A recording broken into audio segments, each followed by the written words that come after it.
What I am about to tell you is the reason I can no longer sleep without a light on. It is the story of my most inexplicable shift at the museum in 2004, a night that, to this day, causes me pure panic. I was a broke college student, thinking I had found the easiest job in the world, guarding a quiet museum of medical oddities during the night shift. But when a historic blizzard trapped me inside with a new exhibit, a wax figure known as the Hollow Man, I realized too late that I wasn't alone. The things in that museum weren't just statues. They were vessels, and they were looking for a new host. If you are wearing headphones, turn up the volume, lock your doors, and don't look away from the screen. Because what happened to me that night could happen to anyone who stays in the dark too long. It has been exactly 20 years since my last shift at the Ashmore Museum of Medical Oddities. And to this day, I cannot walk past a mannequin in a department store without feeling a cold sweat prickle at the base of my spine. People often talk about ghosts or demons when they share their horror stories, but what happened to me in the winter of 2004 didn't need anything supernatural to destroy my sanity. It only needed silence, a snowstorm, and a face that I still see every time I close my eyes. Back then, I was just Daniel, a 22-year-old history major at Boston University, drowning in student loans and surviving on instant coffee and desperation. The Ashmore was my lifeline. It was a small, privately owned museum tucked away in a narrow cobblestone alley in Beacon Hill. Unlike the grand museums with their dinosaur bones and Egyptian gold, the Ashmore was a cathedral of the grotesque. It housed Victorian surgical tools, jars of preserved organs floating in yellowed formaldehyde, and an extensive collection of medical wax figures used for anatomy classes in the 1800s. The job was simple. Sit at the security desk from 10 p.m. to 6 a.m., do rounds every hour, and make sure the pipes didn't freeze. For $10 an hour, it felt like a steal. I loved the silence, or at least, I thought I did. The night of November 14th, 2004, started like any other, but the air felt heavy, charged with that specific kind of electricity that precedes a massive storm. The forecast warned of a historic blizzard, the kind that shuts down the city for days. Mr. Sterling, the museum's curator, a dry, skeletal man who looked like he belonged in one of his own display cases, was rushing to leave. "Daniel," he said, buttoning his wool coat up to his chin. His voice was always a whisper, forcing you to lean in. "The new acquisition arrived this afternoon. It's in the crate in the West Wing. I didn't have time to unbox it. If you get bored, you can set it up on the podium, but be careful. It's delicate." "What is it?" I asked, grabbing my flashlight. "They call it the Hollow Man, mid-19th century, French waxwork. It's considered a masterpiece of anatomical correctness." He paused, his hand on the heavy oak door. "Don't touch the eyes. The glass is fragile." With that, he stepped out into the swirling snow, and the heavy lock clicked shut behind him. I was alone. The first 2 hours were routine. The heating system in the Ashmore was ancient, clanking and groaning like a dying beast in the basement. I sat at the security desk, trying to study for a European history final, but the wind outside was howling, rattling the stained glass windows high above the main hall. Around midnight, curiosity got the better of me. The West Wing was the oldest part of the building, a long, narrow corridor lined with shelves of skulls and antique prosthetics. At the far end, sitting in the center of the room, was a tall, wooden crate. It looked like a coffin, standing upright. I grabbed a pry bar from the maintenance closet. The wood groaned as I leveraged the lid open. The smell hit me first, not the usual smell of dust and floor wax, but something sharper. Like cedarwood, mixed with something sweet and cloying, like old perfume or decaying flowers. When I pulled the front panel of the crate away, my breath hitched. The figure was terrifyingly realistic. It stood about 6 feet tall, dressed in a tattered Victorian suit. But the chest was flayed open. It was a medical model designed to show the thoracic cavity. Ribs made of bone, real bone maybe, gleamed under the dim security lights. The organs were wax, sculpted with sickening precision. But it was the face that unsettled me. Usually, these medical figures had blank, serene expressions. The Hollow Man was different. His head was tilted slightly to the left, his mouth slightly agape as if he were about to whisper a secret. His eyes were glass, blue and watery, but they didn't stare into the middle distance. They seemed to be looking down, specifically at the spot where I was standing. I felt a sudden, irrational urge to cover him back up. "Just wax, Daniel. Just wax," I muttered to myself. The sound of my own voice was swallowed instantly by the vast, shadowy room. I carefully lifted the figure out of the crate. It was heavier than I expected, cold and dense. I wrestled it onto the velvet-covered podium in the center of the room. Once he was standing there, bathed in the weak light of the emergency exit sign, he looked imposing. A silent judge. I stepped back to admire the setup. The shadows played tricks on the wax skin, making it look like it was trembling. I rubbed my arms, suddenly realizing how cold the West Wing had become. The heating vents weren't reaching this far. "Stay there, buddy," I said, forcing a chuckle that sounded too nervous to my own ears. I turned my back on the Hollow Man and walked toward the double doors of the corridor. I had taken maybe 10 steps when a sound stopped me dead in my tracks. Thump. It was a soft, muffled sound, like a heavy book falling onto a carpet, or a footstep. I froze. My heart hammered against my ribs. I turned around slowly, shining my flashlight back toward the podium. The Hollow Man was standing exactly where I left him. His chest cavity gleamed red and wet-looking in the beam of my light. His blue glass eyes were still looking down. "Old building," I whispered. "Just the pipes." I turned back around and exited the West Wing, locking the glass doors behind me. I walked briskly back to the security station, trying to shake off the feeling that I was being watched. I sat down in my swivel chair and looked at the bank of CCTV monitors. Monitor 4 showed the West Wing. The camera was grainy, black and white, mounted in the corner of the ceiling. I could see the podium. I could see the Hollow Man. I frowned, leaning closer to the screen. In the room, when I placed him on the podium, his head was tilted to the left. I was sure of it. I remembered thinking it looked like he was listening to something. On the monitor, in the grainy silence of the closed-circuit feed, the Hollow Man's head was tilted to the right. I blinked, rubbing my eyes. I must have remembered it wrong. It was the stress, the cold, the creepy atmosphere.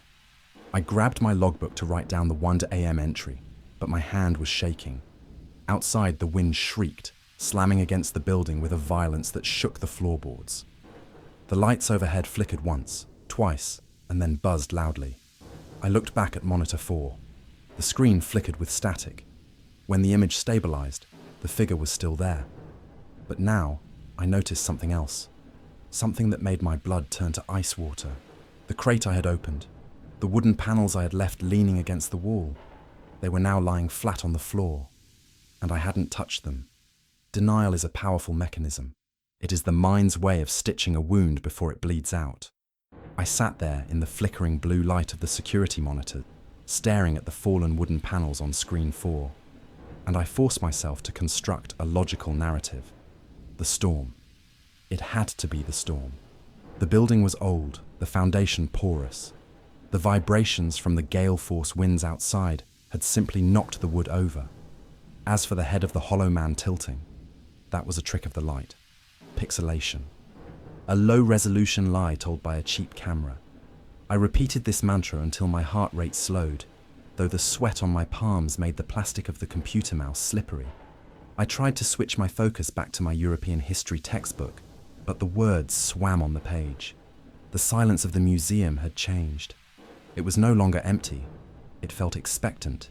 To distract myself, I started rummaging through the drawers of the security desk. It was a heavy metal industrial thing, battered by decades of bored night guards.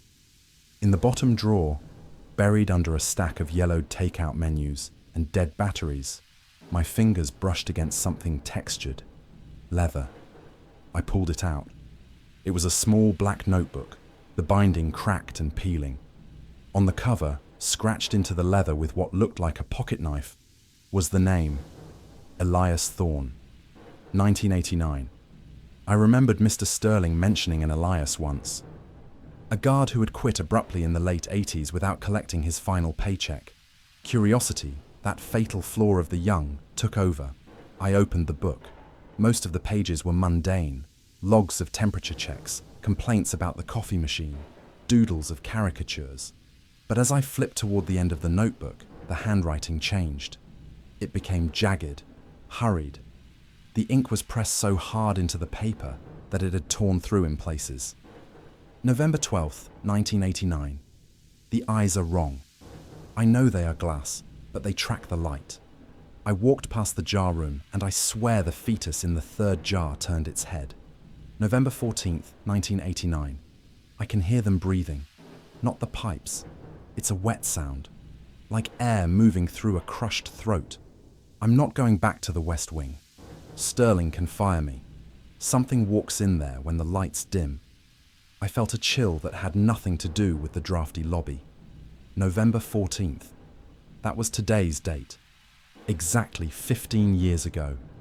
I was about to read the next entry when a loud crack echoed through the museum.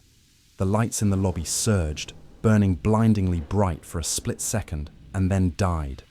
Total darkness enveloped me, save for the green glow of the emergency exit signs and the battery-operated bank of monitors. "Damn it!" I hissed, grabbing my maglite. I looked up at the screens. Monitors 1, 2, and 3 were working on backup power, showing grainy views of the main hall and the entrance. Monitor 4, the West Wing, was black. No signal flashed across the screen in mocking white letters. I had to go check it. It wasn't just about bravery. It was protocol.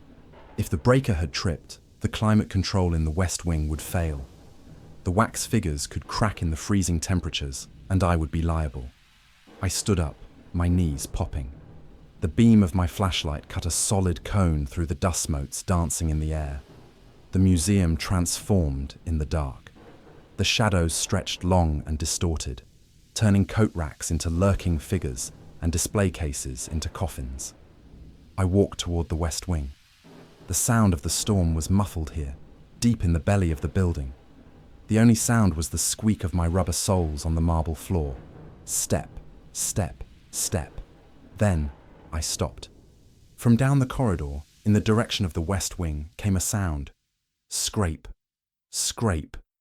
It was rhythmic, slow, heavy. It sounded like something dragging a dead weight across the floorboards. "Hello," I called out. My voice cracked, betraying me. "Is someone there? The museum is closed." Silence answered me. A heavy, oppressive silence that felt like cotton wool being stuffed into my ears. I gripped the heavy flashlight like a club and forced my legs to move. "It's a rat," I told myself, or a loose vent cover. I reached the end of the main corridor. To my right lay the double glass doors that led into the West Wing. The doors were old, framed in heavy oak, with large panes of frosted glass that allowed you to see shapes, but not details, unless you were right up against them. The no signal on the monitor meant the camera was dead, so I had to verify the room physically. I approached the doors. The air here was freezing, easily 10 degrees colder than the lobby. I could see my breath pluming in the flashlight beam. I reached for the handle, but then I froze. Through the frosted glass, I could see the faint outline of the room beyond, illuminated only by the streetlights filtering in from the high windows outside. The podium was in the center of the room. I could see its silhouette, but the podium was empty. My stomach dropped. I shone my light directly through the glass pane, trying to pierce the gloom. The beam hit the velvet cloth of the podium. Nothing. The Hollow Man was gone. Panic, sharp and electric, spiked in my chest. Had someone broken in? Was I not alone? I took a step back, ready to radio the police, when I heard the sound again. Scrape. It wasn't coming from inside the room. It was coming from behind the door I was standing in front of, right on the other side of the glass. I slowly, terrified of what I might see, raised my flashlight beam from the podium up to the doorframe directly in front of my face. Pressed against the glass, inches from my nose, was a face. It wasn't a human face. The skin was too smooth, the color of old parchment. The mouth was open in that eternal, silent whisper. And the chest was torn open, ribs gleaming white against the dark glass. The Hollow Man wasn't on the podium.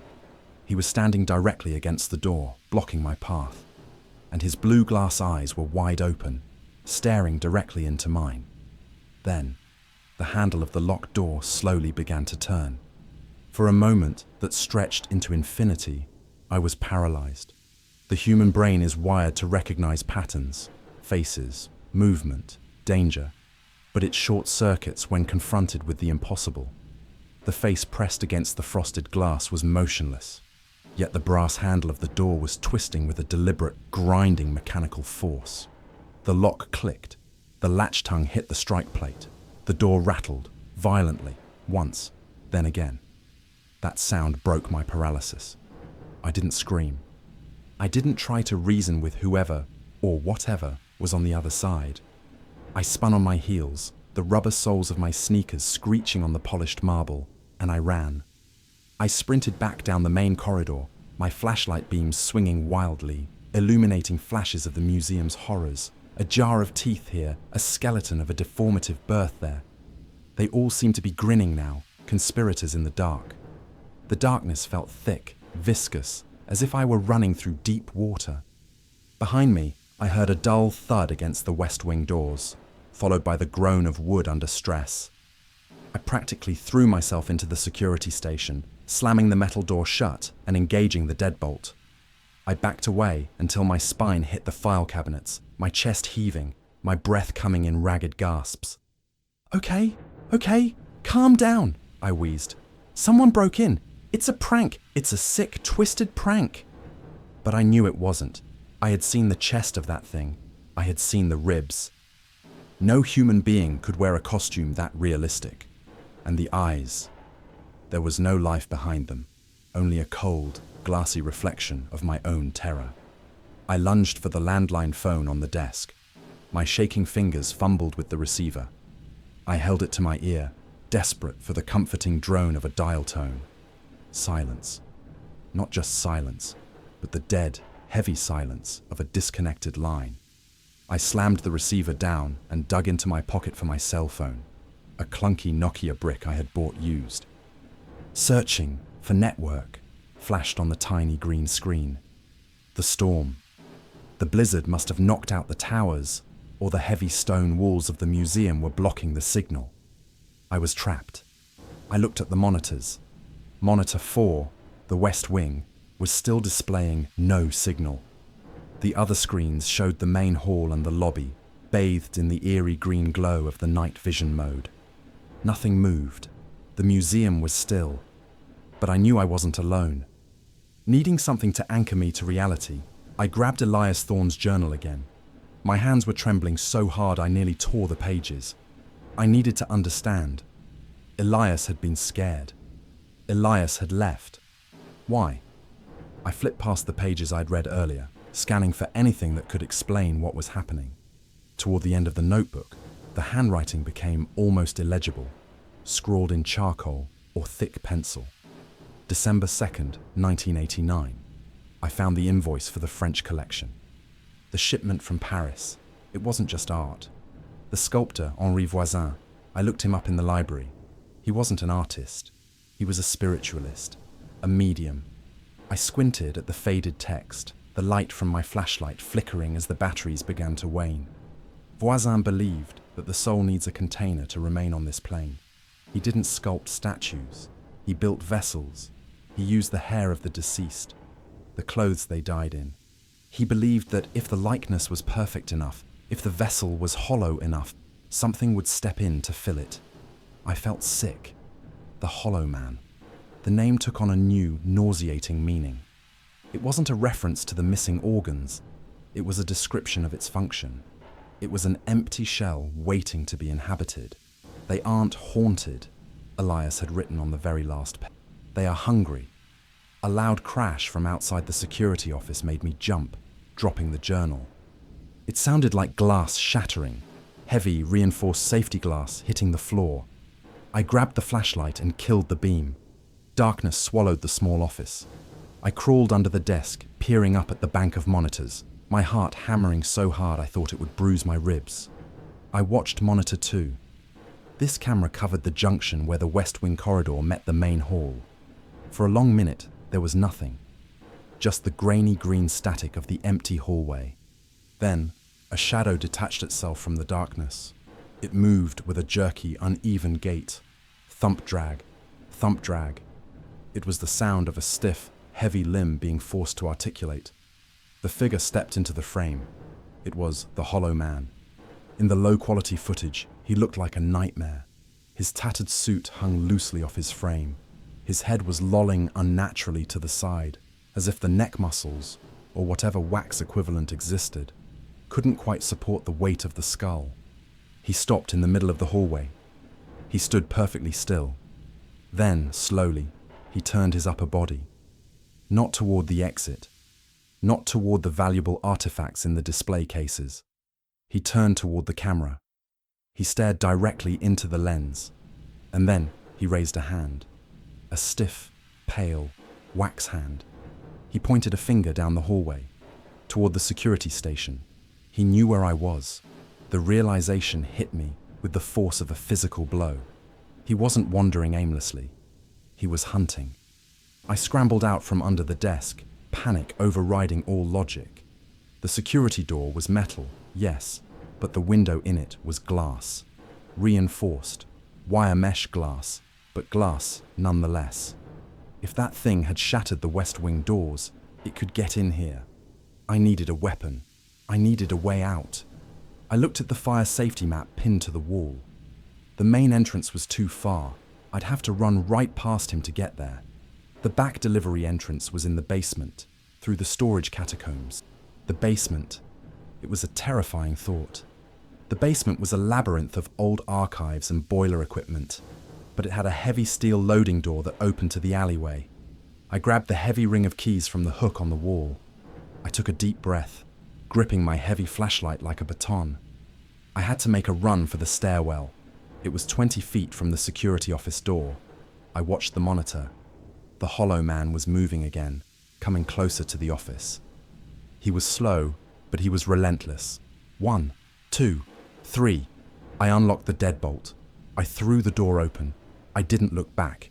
I ran for the stairwell door, my sneakers slipping on the floor. I heard a guttural, wet sound behind me, a sound like wet clay hitting pavement. I burst through the stairwell door and slammed it shut behind me, fumbling with the keys to lock it from the inside. My hands shook violently as I jammed the key into the hole. Click. Locked. I leaned my forehead against the cold metal of the door, gasping for air.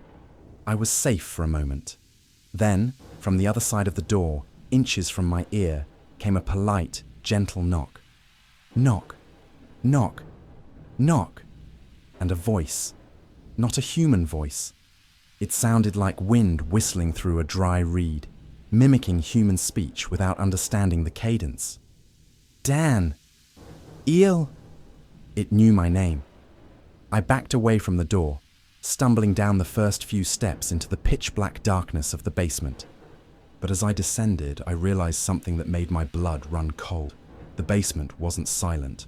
From the shadows below, amidst the labyrinth of crates and boilers, I heard a shuffling sound. Not one set of footsteps, many. Shuffle, scrape, shuffle. Mr. Sterling had said the museum had an extensive collection of wax figures, and most of the older damaged ones were stored in the basement. I was not going toward an exit. I was descending into the crypt. The basement of the Ashmore Museum was not merely a storage area. It was a purgatory for rejected ideas. As I descended the concrete stairs, the air grew thick and humid, smelling of wet rot, rust, and the copper tang of old pipes. Above me, the polite knocking on the metal door had ceased, replaced by a violent rhythmic thudding. Bang, bang, bang.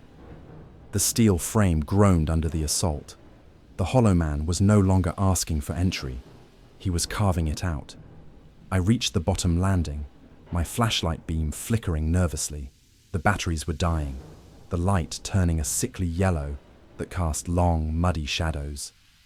I was standing in Storage B, a sprawling, cavernous space filled with floor-to-ceiling metal shelving units.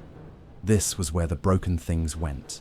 Thousands of wax limbs, heads, and torsos were piled on the shelves or stuffed into cardboard boxes.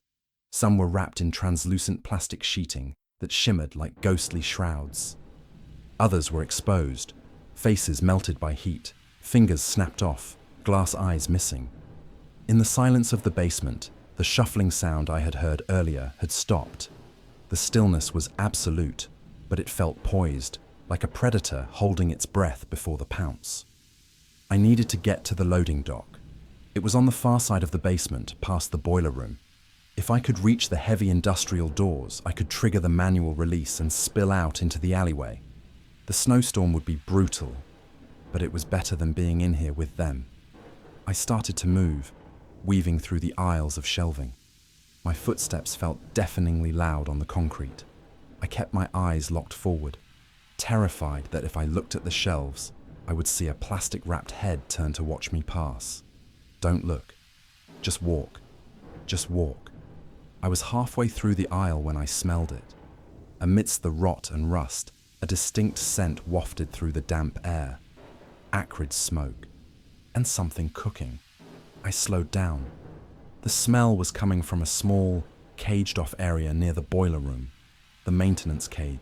I approached cautiously, shining my dying light through the chain-link fence of the cage. What I saw made my knees buckle. It was a makeshift living space. A cot with a filthy mattress lay in the corner. A hot plate sat on a workbench, connected to an extension cord, with a pot of something dark and congealed sitting on it. The walls of the cage were plastered with newspaper clippings. I aimed my light at the clippings. They were all obituaries, dozens of them. Some yellowed from the 80s, some fresh from last week's Boston Globe. But in the center of the wall, pinned directly above the cot, were photographs, Polaroids. They weren't of dead people, they were of me. Me entering the museum, me buying coffee at the shop across the street, me sitting at the security desk, taken from the angle of the West Wing hallway. A wave of nausea crashed over me. This wasn't just a haunting. This was a setup. Someone had been living down here, watching me, studying me. Elias? I thought, my mind reeling. Is he still here? Before I could process the horror of the shrine, a sound echoed from the darkness behind me. Scrape. It came from the aisle I had just walked through. I spun around, raising the flashlight. The beam was weak, barely penetrating 10 feet into the gloom. "Who's there?" I screamed. "Show yourself." At the far end of the aisle, a figure stepped out from behind a shelf. It was a woman, or at least a wax effigy of one. She was wearing a nurse's uniform from the 1940s, stained and moth-eaten. Her face was cracked down the middle, a fissure running from her forehead to her chin. She didn't walk like a human. She moved with a disjointed, puppet-like jerkiness. Her knees didn't bend. She swung her legs forward from the hip. Thump, drag, thump. Then, another figure stepped out from the shadows to her left. A child, missing an arm. Then another. A man with no lower jaw. They were emerging from the shelves. The discarded, the broken, the choir of the damned. They weren't running. They were herding me. Panic, raw and primal, took over. I turned and sprinted toward the boiler room, abandoning stealth. I could hear them behind me, a cacophony of stiff limbs dragging against concrete, plastic sheeting rustling like dry leaves. Come on, I yelled at myself. I reached the heavy red door of the boiler room and threw my shoulder against it. It swung open, blasting me with a wave of heat. The massive furnace roared in the center of the room, the heart of the building. Beyond it lay the loading dock doors. I scrambled over pipes and ducked under valves, my eyes fixed on the exit sign, glowing red above the loading bay. I reached the doors, massive double steel slabs. I grabbed the locking bar and shoved it upward. It didn't move. I shoved again, putting my entire body weight into it. Nothing. It was jammed. I shone my flashlight at the mechanism.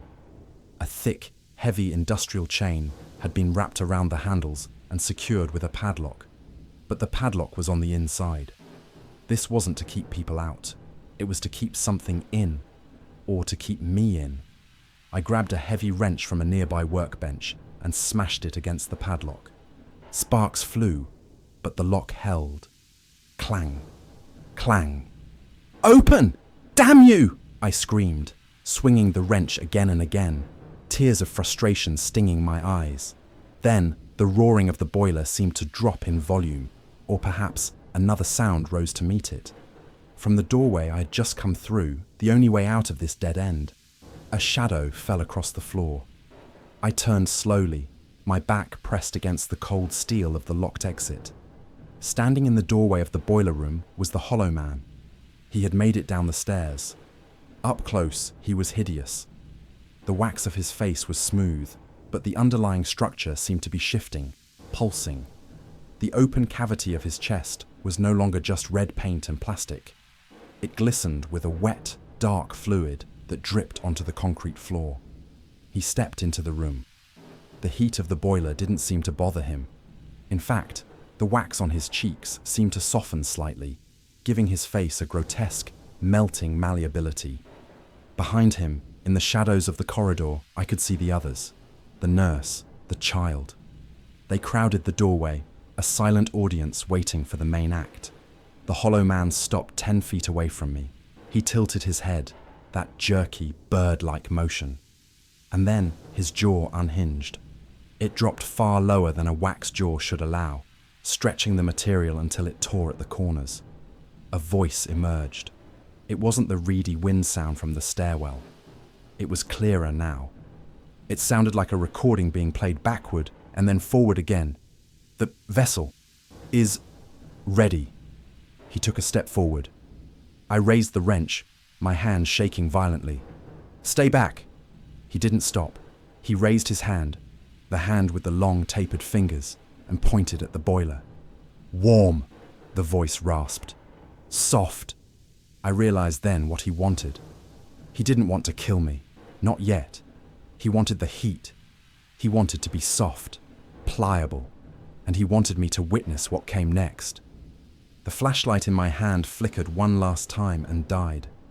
Total darkness fell. But in the dark, I could hear the wet slap of bare feet on concrete. Not wax feet, human feet. Someone else was in the room with us. The darkness was not empty. It was heavy, suffocating, and alive. The only light came from the thin, angry seams of the massive iron furnace door, glowing like the veins of a dying star. In that throbbing red gloom, the sound of the bare feet slapped closer. Slap, slap, slap. I pressed my back against the cold steel of the locked loading doors. The wrench held across my chest like a talisman. I couldn't see the wax figures anymore, but I could hear them. The rustle of stiff fabric, the creak of jointed limbs, the dry scratching of plastic fingers against the concrete floor. They had formed a semicircle, trapping me against the exit. "Who are you?" I whispered, my voice trembling in the superheated air. A match flared. The sudden burst of light was blinding. It was held by a hand that looked more like a claw, gnarled, filthy, with fingernails that curled over the fingertips. The flame illuminated a face that I recognized from the Polaroids in the cage, but it was a face ravaged by time and madness. It was a man. He was gaunt, his skin the color of ash, his hair a wild, matted mane of grey. He wore nothing but a pair of tattered, oversized trousers held up by rope. His chest and arms were covered in scars, burn marks. Distinct, circular burns, like dripping wax that had seared into the flesh and never healed. He held the match up to his eyes that were wide, bloodshot, and ecstatic. "Elias," I breathed. "Elias Thorne." The man smiled, revealing gums black with rot. He blew out the match, plunging us back into near darkness, but then he moved to the furnace. With a strength that belied his skeletal frame, he grabbed the iron handle of the boiler door and threw it open. A blast of heat and orange light erupted into the room, casting long, dancing shadows against the walls. The basement was instantly transformed into a vision of hell. "Elias is gone," the man rasped. His voice was wet, like his lungs were full of fluid. "Elias was weak. Elias wanted to leave. I am the keeper now. I keep them warm. Wax gets brittle in the cold, Daniel. It cracks. It needs elasticity. He turned to the hollow man. The figure was standing just inside the circle of light, the heat from the open furnace washing over him. The effect was grotesque. The outer layer of the wax was beginning to sheen, to sweat. The features were softening, the sharp lines of the jaw blurring. "He likes you," the keeper giggled, a high-pitched sound that grated on my nerves. He gestured to the hollow man with a reverence one might show a god. "He has been waiting for a fit. The others, they are too small, too broken. But you have the height, you have the bone structure." My stomach turned over. "What are you talking about?" "The vessel," the keeper hissed, stepping closer to me. The heat radiating from the furnace was unbearable now. Sweat was pouring down my face, stinging my eyes. Henri Voisin didn't make statues. He made cages, but a cage needs a bird. And a suit needs a wearer. He pointed a shaking finger at the hollow man's chest, that gaping red, rib-lined cavity. "He is hollow, Daniel. He is so very cold inside. He wants to wrap around you. He wants to be your skin." The horror of his words paralyzed me for a second. They didn't want to kill me. They wanted to encase me. The hollow man wasn't a monster. It was a cocoon. "No," I said, tightening my grip on the wrench. "Stay back." The keeper laughed, a sound that turned into a hacking cough. "It is an honor to be preserved, to be part of the collection. I gave them my finger once." He held up his left hand, missing the pinky. "Just to see. It didn't hurt. The wax is warm. It soothes." He turned to the hollow man and nodded. "Take him, before he cools down." The hollow man moved. In the intense heat of the boiler room, he was faster now. The wax joints were lubricated, pliable. He lunged at me, his arms outstretched. I swung the wrench with everything I had. Crack. The heavy steel struck the hollow man in the shoulder, but instead of shattering, the tool sank into the softened wax with a sickening thwack. It stuck there, embedded in the meat of the deltoid. I tried to yank it free, but the hollow man's hand shot out and grabbed my throat. His grip was iron. The wax hand was hot, scaldingly hot, molding itself instantly to the shape of my neck. I gasped, choking, as he lifted me off my feet and slammed me against the loading doors. The smell was overpowering. Scented wax, old spices, and underneath it all, the stench of something rotting. I clawed at his arm, my fingernails digging into the soft, warm substance of his wrist. It felt like digging into warm clay. Chunks of wax came away under my nails, revealing not wire or wood underneath, but something grey and fibrous, like dried muscle. "Look at him!" the keeper shrieked, dancing near the open furnace. "He is opening for you!" I looked down. The hollow man was pressing his chest against mine. The cavity, the flayed ribcage, was expanding. The wax ribs were bending outward like the legs of a spider. The red, wet-looking interior was pulsing. And then I saw it.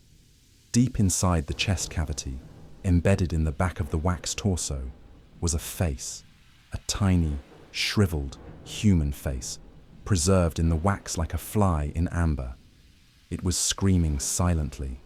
It was the face of Henri Voisin, or perhaps the last guard. "Let me in," the hollow man whispered. The voice didn't come from the mouth. It came from the chest. It vibrated directly against my sternum. So, cold. The wax from his chest began to flow. It defied gravity, oozing out like thick syrup, reaching for my shirt, for my skin.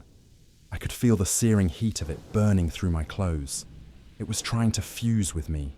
I kicked out wildly, my feet finding no purchase on the slick floor. My vision was spotting with black dots. The heat, the lack of air, the pressure on my windpipe. I was dying. "Yes, yes," the keeper chanted, reaching out to touch the melding point. My right hand, flailing, hit something hard on the wall next to the doorframe. A pipe, the steam release valve for the loading dock heaters. I didn't think. I just grabbed the wheel and twisted it with the last ounce of strength I possessed. It was rusted, stubborn. I screamed, a guttural roar of desperation, and wrenched it counterclockwise. Hiss!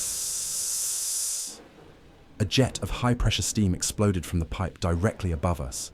It was a white-hot geyser, screeching like a banshee. The steam blast hit the keeper square in the face. He screamed, a raw human sound of agony, and fell back, clutching his eyes. The cloud of scalding vapor enveloped the hollow man and me. The wax figure recoiled, screeching. The steam was too hot, even for him. It wasn't melting him gently, it was blasting the wax apart. His grip on my throat loosened. I dropped to the floor, gasping for air, coughing as the hot vapor filled my lungs. The hollow man stumbled back, thrashing. His wax face was sloughing off, sliding down his skull in wet sheets. One of his blue glass eyes popped out and rolled across the floor. "My children!" the keeper wailed from somewhere in the white fog. "You are hurting them!" I didn't wait to see what was left of the face beneath the wax. I scrambled on my hands and knees, staying low under the rising steam, moving away from the loading dock doors and back toward the boiler room entrance. I had to get to the lobby. I had to get out. But as I crawled past the writhing figure of the hollow man, I saw something that made me pause, even in my terror. The steam had blasted a large hole in the wax torso. The hollow man wasn't just wax and wire. Beneath the melted layers, gleaming in the red light of the furnace, were bones. A human skeleton. The hollow man wasn't a statue. He was a sarcophagus. Fire is a living thing. I realized that as I scrambled on all fours out of the boiler room, coughing up the acrid taste of steam and ancient dust. But wax is fuel. The jet of steam I had unleashed hadn't just scalded the keeper and his monstrous creation. It had ruptured a valve on the ancient furnace itself. Behind me, I heard a roar that wasn't human. It was the sound of pressurized gas igniting. A concussive boom shook the foundation of the Ashmore, knocking me flat against the concrete floor of the storage area. I looked back. The boiler room was a maw of orange violence. The flames were licking out of the doorway, hungry and fast. And because the basement was filled with shelving units stacked high with paraffin, beeswax, and oil-based paints, the fire didn't just spread, it raced. "No! My work! My babies!" I heard the keeper screaming from within the inferno. He wasn't trying to escape. He was trying to save them. I saw his silhouette for one brief, horrifying second. A black stick figure dancing amidst the melting forms of the nurse and the child, before the smoke swallowed him whole. I forced myself up. The heat was already rising, pressing against my back like a physical weight. The stairwell. I had to get to the stairwell. I sprinted through the aisles of Storage B. The heat was melting the figures on the shelves as I passed.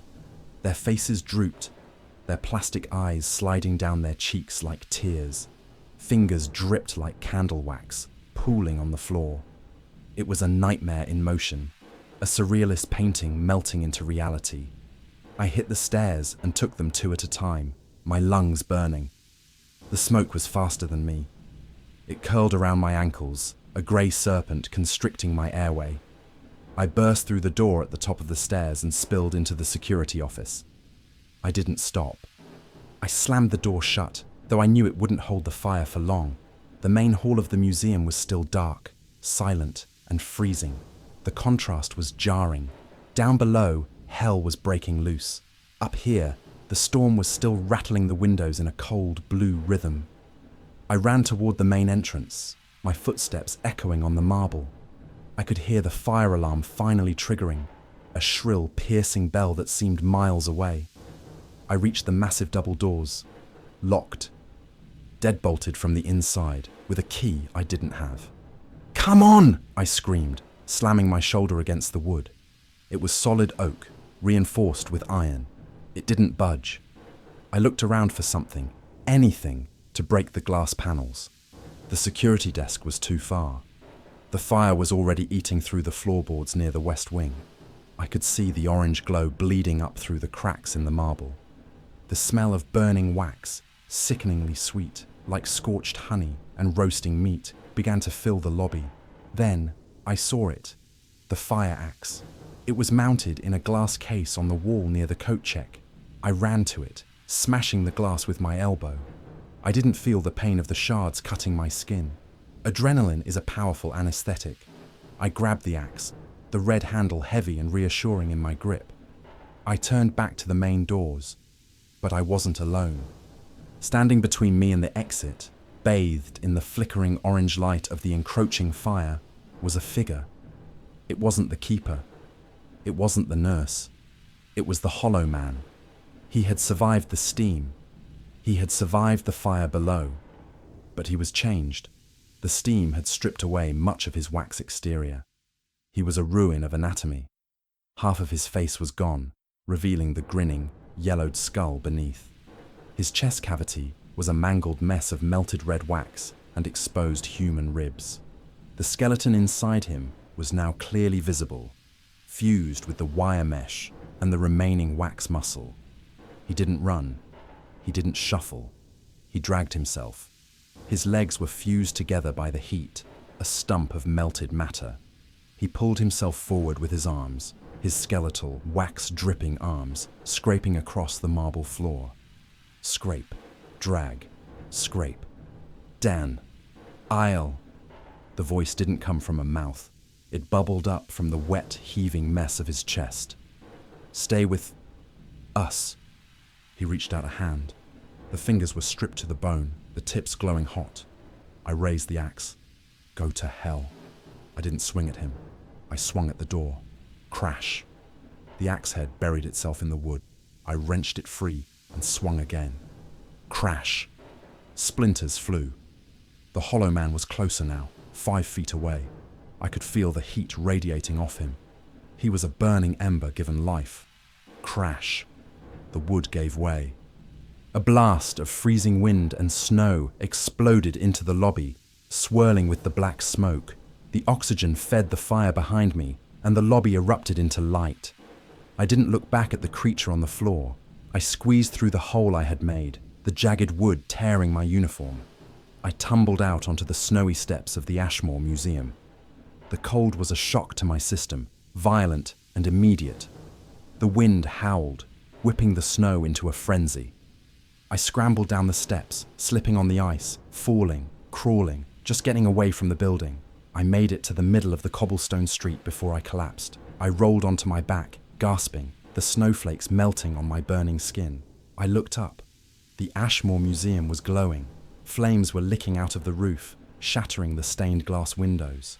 A column of black smoke rose into the white blizzard, a dark stain on the night sky. Sirens. I could hear them now. Real sirens. Police. Fire trucks. They were coming. I closed my eyes, and the darkness took me. They told me later that I was found hypothermic and suffering from smoke inhalation. I spent 3 days in the ICU.